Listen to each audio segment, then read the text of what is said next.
It's Friday, September 4th here in Seoul. Hey everyone, it's Debbie from Korea Now with the headlines for today. South Korean health authorities have decided to extend a tougher social distancing scheme that's currently in place in the Greater Seoul area for another week.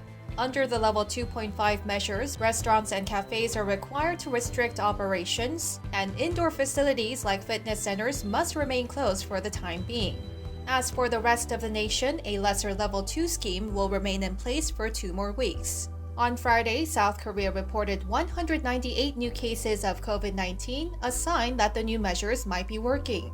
The country has been seeing a slowdown in the spread of COVID-19, with the number of new daily infections falling below 200 for the first time in more than 2 weeks on Thursday.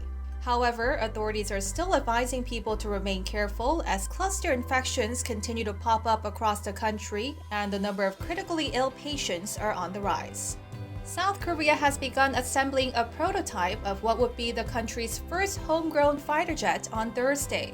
Since 2015, the country has been working to develop its own fighter jet called the KFX to replace the Air Force's old F-4 and F-5 jets.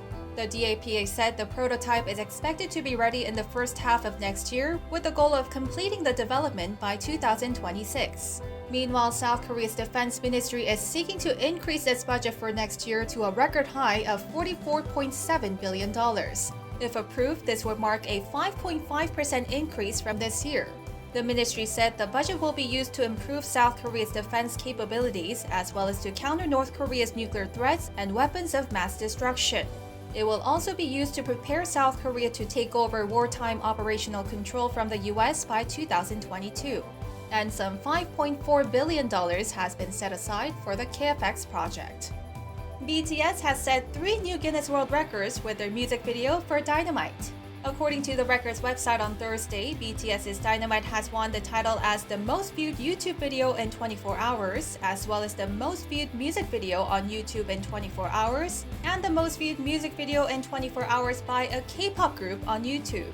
The video attracted more than 3 million viewers at its premiere on August 21st. It also got more than 101 million views in the first 24 hours, marking the biggest first-day debut on YouTube to this day.